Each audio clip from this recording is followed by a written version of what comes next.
Olá, eu sou a professora Mônica e na aula de ciências de hoje nós vamos dar continuidade ao nosso assunto da aula passada, onde a gente falava sobre a tabela periódica dos elementos. Na aula passada nós falamos, sobre como ela está organizada. Ela está organizada na ordem crescente dos seus números atômicos. Também falamos que a tabela tem os períodos, que são as linhas, e nesses períodos correspondem exatamente à maneira como os elétrons estão distribuídos nesse átomo, em camadas eletrônicas. E na aula também falamos sobre as famílias, Começamos a falar sobre a família dos metais alcalinos terrosos, e falamos sobre a família do boro. Na aula de hoje, nós vamos finalizar as famílias, todos os elementos da família A, mas a família B, como eu já comentei, vai ser um objeto de estudo das nossas próximas aulas. Então, a família do carbono, ou a família 4A, que também está representando o grupo 14. São os elementos que a representam, os átomos de carbono, silício, germânio, estanho, chumbo e fleróvio. A utilização desses elementos. O carbono ele é utilizado na produção do aço e de sistemas de filtração, de ligas metálicas, entre outros produtos. O elemento silício, ele é utilizado como semicondutor em peças eletrônicas, na composição do vidro, da cerâmica e de produtos de silicone, entre outros produtos. O germânio, ele é utilizado na produção de fibra óptica, lentes para microscópios, entre outros produtos. O estanho, ele é utilizado em soldas, na formação de ligas metálicas e na produção de metais contra a corrosão. O chumbo, ele é utilizado na proteção contra os raios-x, na produção de baterias, entre outros produtos. A família do nitrogênio, ou a família 5A, ela também é representada pelo grupo 15. Os elementos que a compõem são o nitrogênio, o fósforo, o arsênio, o antimônio, o bismuto, o moscóvio. Com exceção do nitrogênio, todos os outros elementos dessa família são sólidos à temperatura ambiente. E o moscóvio, ele é um elemento sintético, o único elemento da família considerado radioativo. O nitrogênio, ele é encontrado principalmente na atmosfera e faz parte de 78% da sua composição. O nitrogênio também é utilizado para várias finalidades, entre elas na produção do aço inoxidável, como um material para refrigerar outros durante um transporte ou durante um armazenamento por longo tempo, e também na produção de fertilizantes. O elemento fósforo, ele pode ser utilizado na produção de fertilizantes, na produção de aço também, entre outros produtos. Já o arsênio, ele pode ser utilizado na conservação de couro, na produção de liga metálica, chamada de latão, e também na produção de inseticidas. Ele é um elemento considerado venenoso. O antimônio. Ele pode ser utilizado na produção de medicamentos, na produção de baterias de esmalte, entre outros produtos. O bismuto, ele pode ser utilizado na produção de alguns medicamentos de ação gastrointestinal e na produção de metanol, de corantes e também de fusíveis, entre outros produtos. Aqui nessa aula de hoje eu estou citando algumas utilidades desses produtos, a gente sabe que tem muito mais. O moscóvio, ele pode ser por ser um elemento sintético, ele foi descoberto há pouco tempo, ainda não temos aí uma aplicação para ele. A família dos calcogênios, ou a família 6A, que também pertence ao grupo 16, são os elementos oxigênio, enxofre, selênio, telúrio, polônio e há um elemento novo, que é recém-descoberto, que é o 1,1-hexium. O oxigênio, ele participa da forma ativa do processo de respiração celular para a produção de energia nas células e, portanto, ele é um elemento vital para os seres vivos aeróbicos. Ele é utilizado como comburente em diversos processos químicos. O enxofre é um elemento eliminado na queima de combustíveis fósseis, que na natureza participa de forma ativa na formação da chuva ácida.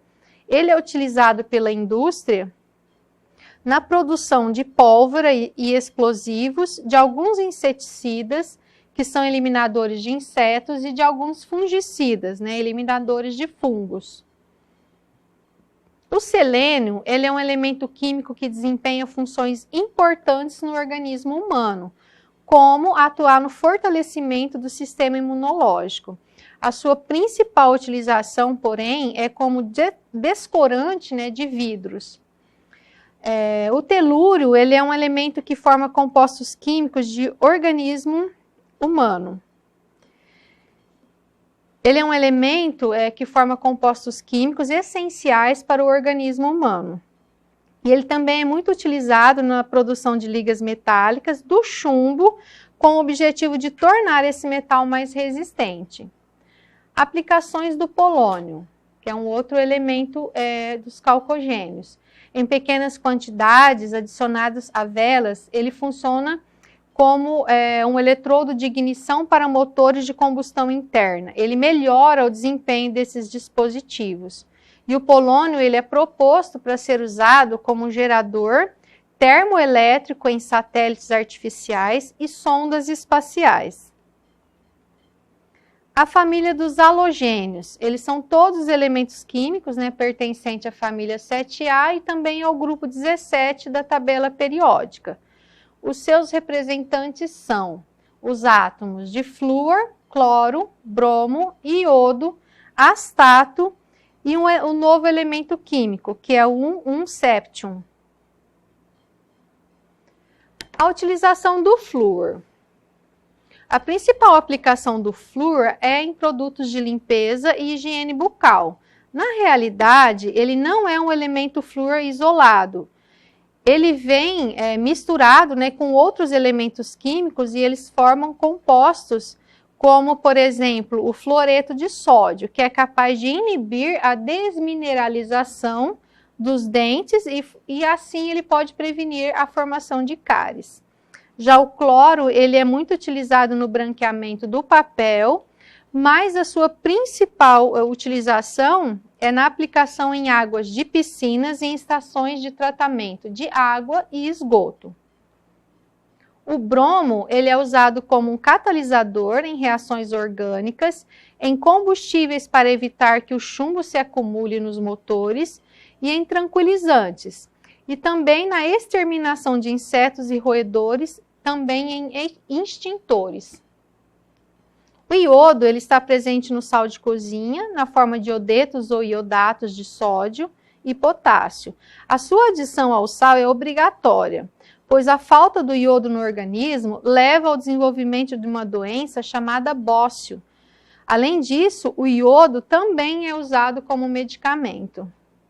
O elemento astato, em virtude dele ser pouco conhecido, ele é considerado o elemento mais raro do mundo. Agora a gente vai falar sobre os gases nobres. Ele pertence à família 8A. Então, ao contrário dos outros elementos químicos, eles não apresentam qualquer tipo de reação química, pelo fato de que naturalmente eles são átomos estáveis, por conterem 8 elétrons na última camada, com exceção do hélio, que contém apenas 2 elétrons na sua camada, que é a camada K. O grupo dos gases nobres ele é constituído pelos elementos hélio, neônio, argônio, criptônio, xenônio, radônio e um novo elemento químico que é o ununóctio. Vamos falar um pouquinho das suas utilizações. O gás hélio. Esse elemento ele foi visto pela primeira vez no Sol. É muito comum ver balões cheios de gás hélio, sendo que a sua característica principal é a leveza do gás, o que faz com que os balões soltos eles subam. Depois do hidrogênio, o gás hélio é o elemento mais abundante do universo. O neônio, a sua coloração laranja avermelhada é muito utilizada em letreiros e por isso também utilizamos a expressão neon. O elemento argônio, muito utilizado em extintores, lâmpadas e letreiros luminosos, nas cores azul ou vermelho. O argônio ele está presente em maior quantidade do que os outros gases raros. O criptônio ele é utilizado em lâmpadas, lasers e projetores. O xenônio, esse gás é utilizado em lâmpadas ultravioletas, faróis de carro, flechas de câmeras fotográficas, plasmas de televisores e anestésicos. O elemento radônio recebe esse nome devido à sua radioatividade. Por esse motivo, esse gás é utilizado em alguns tratamentos de câncer e é chamado de radioterapia. O elemento ununóctil, ele foi descoberto em 2006, sendo, portanto, o último elemento químico sintetizado em laboratório. Pela sua posição na tabela periódica, a previsão é que ele apresente propriedades químicas semelhantes à do radônio. Aqui nós temos os elementos de transição, que são os elementos considerados como a família B, que fica no centro da tabela periódica.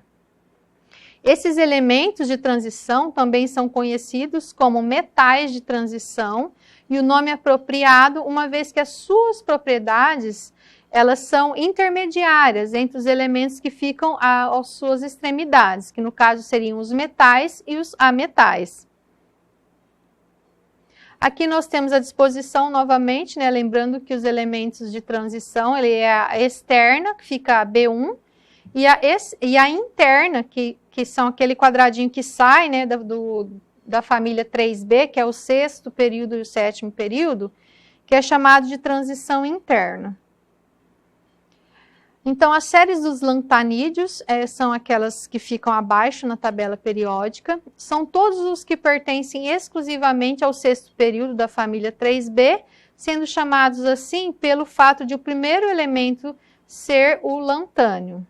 Já a série dos actinídeos são todos os que pertencem exclusivamente ao sétimo período da família 3B, sendo chamado assim porque o primeiro elemento se chama actínio.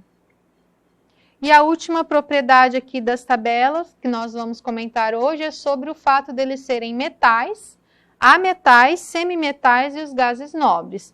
Aqui ele está separado por cores, né? Então, os metais seriam todos os que estão na cor azul, os ametais, né, que eles não têm propriedade de metal, os que estão na cor amarela, e os semimetais estão na cor rosa.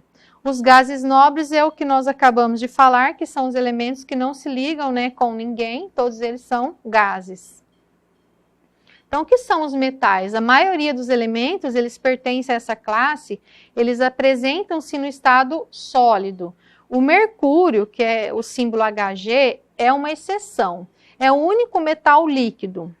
Os metais, em geral, eles possuem cor brilhante, são bons condutores de calor e de eletricidade, são maleáveis e dúcteis, ou seja, facilmente se transformam em fios. Os ametais, eles podem se apresentar na forma líquida, gasosa ou sólida. Os ametais não são bons condutores de calor e eletricidade e não podem ser moldados. Essa última característica se deve ao fato de que, quando presentes no estado sólido, os ametais eles se fragmentam com facilidade. Os semimetais, eles possuem características intermediárias entre os metais e os não metais, como, por exemplo, a condutibilidade elétrica, ela é intermediária. Ele tem um brilho metálico moderado e a temperatura de fusão é elevada e ele pode se fragmentar. Então, essas são algumas das características encontradas na tabela periódica. Então, na nossa aula de hoje, para finalizar, a gente falou sobre algumas coisas algumas informações que nós encontramos na tabela periódica. Como eu disse, existem tabelas periódicas que contêm outras informações além dessas. Nós temos tabelas que têm o seu ponto de fusão, a densidade daquele átomo, muitas outras informações que vai depender da utilidade que você quer dar para o seu exercício ou para a sua aula, tá certo? E na nossa aula de hoje, sobre a tabela periódica, a gente finaliza aqui. Sobre a família B, como eu comentei, a gente vai falar das suas utilidades e características em um outro momento. Então, eu desejo a vocês bons estudos e nos vemos na nossa próxima aula.